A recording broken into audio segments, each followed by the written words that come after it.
Dans la pénombre d'une petite chambre dans une vieille maison en périphérie de Paris, un vieil homme, Henri, reposait dans son lit.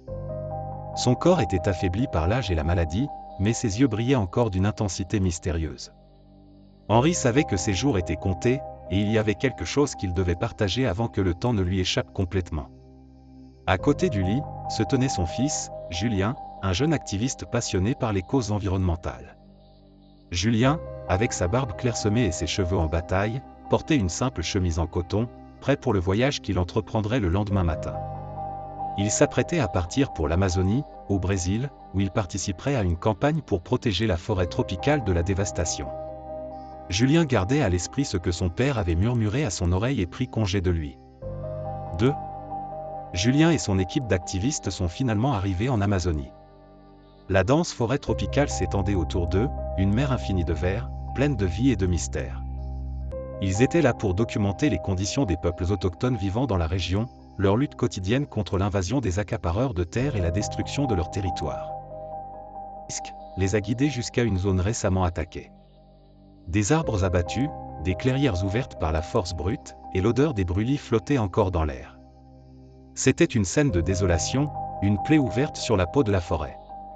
Alors que Julien enregistrait tout avec sa caméra, il sentit l'urgence et la colère grandir en lui. L'Amazonie était massacrée, et ceux qui la défendaient étaient traités comme des ennemis sur leur propre terre. Soudain, un bruit lointain de moteur commença à se... Les accapareurs de terre arrivent. Nous devons nous cacher. Mais c'était trop tard. Un groupe d'hommes armés apparut, criant des menaces et tirant en l'air. Julien et les autres coururent vers la forêt, tentant de s'échapper. Les accapareurs les poursuivaient sans relâche. Julien, désespéré, se sépara du groupe, courant sans but à travers la jungle dense. Le bruit des poursuivants diminua lentement, jusqu'à ce qu'il se retrouve seul, haletant et couvert de sueur, perdu au cœur de la forêt. La nuit commençait à tomber, et Julien réalisa qu'il était totalement désorienté. Sans carte, sans boussole, il était à la merci de la jungle. La forêt, avec son immense étendue et ses secrets cachés, semblait vouloir l'engloutir. Mais alors, quelque chose d'inattendu se produisit. Marchant sans direction précise, Julien aperçut une lumière faible entre les arbres. Il s'approcha prudemment, espérant trouver un signe de vie. La lumière provenait d'une petite cabane, cachée parmi la végétation. C'était une construction rustique, faite de bois ancien, couverte de feuilles et de mousse. Julien s'approcha de la porte, hésitant. Qui pouvait bien vivre si isolé, en plein milieu de la jungle? Et serait-ce sûr de demander de l'aide? Il frappa à la porte, et après quelques instants de silence, la porte grinça en s'ouvrant. Julien entra dans la cabane avec précaution, sentant le poids de l'atmosphère oppressante qui l'entourait. La faible lueur des bougies dansait sur les murs, projetant des ombres déformées partout. L'air était lourd, et une odeur étrange d'herbe et de quelque chose de plus fort, presque métallique, flottait dans l'air. Alors que ses yeux s'habituaient à l'obscurité, Julien remarqua les vieilles photos étranges accrochées au mur. C'étaient des images de personnes dont les expressions et les tenues n'appartenaient à aucune époque ni à aucun endroit qu'il connaissait. Leur regard semblait suivre Julien, intense et déconcertant. Au centre de la pièce, une table en bois était couverte d'objets intrigants, des herbes sèches, de petits os et un petit coffre ouvert, débordant d'or et de bijoux. Julien sentit un frisson, mais il résista à l'envie de toucher au trésor. Quelque chose en lui disait que manipuler ces richesses serait une erreur fatale. Soudain, il sentit une présence derrière lui. Se retournant rapidement, il vit un couple se tenant dans l'obscurité. L'homme, grand et aux traits sévères, portait des vêtements anciens, comme s'il appartenait à un autre siècle. Ses yeux étaient noirs comme la nuit, et il maintenait une posture rigide et imposante. À côté de lui, une femme aux longs cheveux noirs, d'une beauté troublante, le fixait d'un regard froid et pénétrant. « Vous êtes perdu ?» La voix de l'homme résonna gravement, brisant le lourd silence. Julien, sans mots, sentit la peur lui serrer la gorge. « Désolé, je ne voulais pas m'introduire, balbutia-t-il en reculant d'un pas. L'homme fit un geste apaisant de la main. « Ne vous inquiétez pas, asseyez-vous. Prenez un thé avec nous. » Sa voix, bien que douce, avait une étrange fermeté que Julien n'osa pas contredire. Tremblant, Julien acquiesça et s'assit sur l'un des bancs. La femme, sans dire un mot, s'éloigna vers la cuisine, disparaissant dans l'obscurité. Julien tenta de garder son calme, mais l'ambiance le rendait de plus en plus mal à l'aise.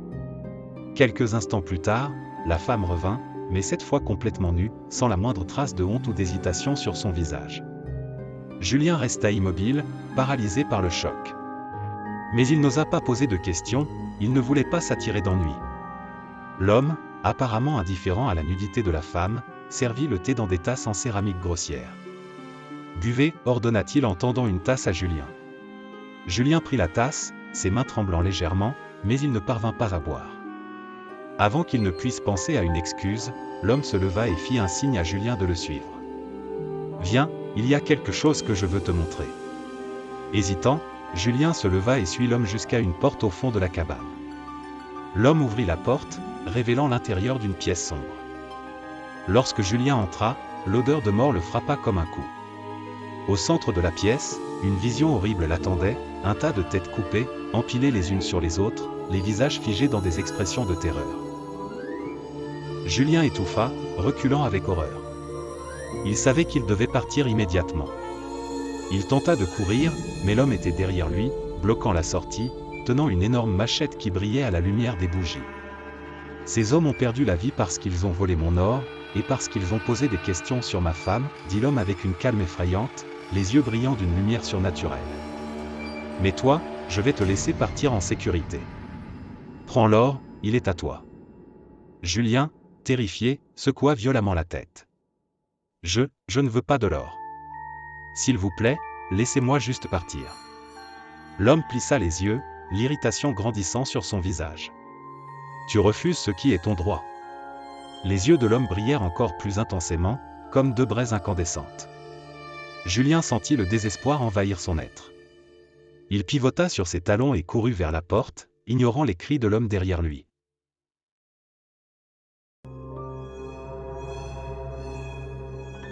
Désespéré, Julien sortit de la cabane, ses pieds trébuchant sur les racines et les pierres du terrain. Il peinait à voir où il allait, la forêt sombre semblait conspirer contre lui. Dans un moment de désespoir, il trébucha sur une racine et tomba, roulant sur une pente escarpée. Julien sentit son corps tourner de façon incontrôlable, heurtant des pierres et des branches, jusqu'à ce qu'il s'arrête enfin au bas du ravin. Julien se réveilla lentement, toujours allongé dans la forêt, le corps endolori et l'esprit confus. À ses côtés, il vit les visages inquiets de ses compagnons activistes, qui l'entouraient. Ils étaient accompagnés par des agents des forêts, et Julien comprit que la recherche avait été intense. « Julien !» dit le collègue le plus proche. Julien tenta de se lever, et avec l'aide de ses amis, il réussit à se mettre sur pied. Les souvenirs de la cabane, du couple macabre et de la fuite désespérée commencèrent à envahir à nouveau son esprit. « Tout va bien ?» demanda un des agents des forêts. « Tu as disparu pendant presque 10 heures. Nous commencions à craindre le pire. » Julien, encore bouleversé, commença à raconter à tout le monde son expérience. Il parla de la cabane, du couple étrange, des têtes coupées et de la fuite désespérée. Chaque mot qui sortait de sa bouche était chargé d'urgence et de peur, comme s'il revivait chaque moment terrifiant. Les agents des forêts et ses compagnons activistes écoutèrent attentivement, mais leurs visages reflétaient un mélange de scepticisme et d'inquiétude. *** Marie. Julien, nous devons aller à cette cabane. Si ce que tu dis est vrai, nous devons arrêter ce couple. Ils sont dangereux. Julien hésita, encore marqué par la terreur de cette nuit-là. Mais en regardant autour de lui, il remarqua qu'il était proche de l'endroit où il avait trouvé la cabane. Il reconnut certains des arbres et le terrain, bien que la lumière du jour apportât une étrange familiarité à l'environnement. « D'accord, » dit Julien, prenant son courage à deux mains. « Je vous y emmène. La cabane ne doit pas être loin. » Tout le monde suivit Julien, qui guidait le groupe avec prudence. Il ressentait un frisson en marchant sur le même chemin qui l'avait conduit au cauchemar de la nuit précédente. À quelques mètres de leur position, il s'arrêta. « C'est ici, » dit-il en montrant l'endroit où la cabane devait se trouver. Mais, à sa grande surprise, là où se tenait autrefois une cabane sinistre, il ne restait maintenant que des buissons denses et des arbres. Il n'y avait aucun signe de la construction qu'il avait vue, aucune indication que quelqu'un y habitait. Les buissons couvraient le sol, comme si rien n'avait jamais existé à cet endroit. Julien était incrédule, ressentant un mélange de confusion et de désespoir. Mais, c'était là, je le jure. Il regarda ses compagnons, espérant que l'un d'eux dirait quelque chose, qu'il verrait ce qu'il avait vu. Pierre, avec un regard bienveillant, posa sa main sur l'épaule de Julien. Peut-être as-tu eu une hallucination, Julien. La forêt peut jouer des tours à l'esprit, surtout dans des situations de stress extrême. Les agents des forêts échangèrent des regards sceptiques, et l'un d'eux, le chef de l'équipe, secoua la tête. Il n'y a rien ici, Julien. Revenons en arrière.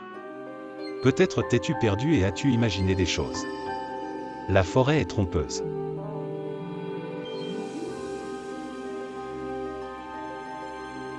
Julien voulait protester, voulait crier qu'il était impossible que tout cela ait été simplement un rêve ou une hallucination. Mais il savait ce qu'il avait vu et ressenti, la peur qu'il avait éprouvée était réelle. Pourtant, il n'y avait rien là pour prouver ses paroles. Abattu et confus, Julien accepta de retourner à Manos avec les autres. Lors du voyage de retour, il resta silencieux, essayant encore de comprendre ce qui s'était passé. Son esprit était un tourbillon de pensées, mais une chose était certaine, cet endroit, cette expérience, ne le laisserait jamais en paix. Quelques jours plus tard, les grilleros furent arrêtés par les agents des forêts, et Julien et son équipe revinrent à Paris. De retour dans sa ville natale, Julien tenta de reprendre sa vie en main, mais le mystère de la cabane en Amazonie le hantait, comme une ombre qu'il ne pouvait éloigner. Et, au fond de son esprit, il savait que, quoi qu'il en soit, cette expérience n'avait pas été simplement le fruit de son imagination. La forêt gardait des secrets qu'il ne comprendrait peut-être jamais complètement. De retour à Paris, Julien ressentit un mélange de soulagement et d'inquiétude. L'agitation de la ville contrastait avec les horreurs qu'il avait affrontées en Amazonie.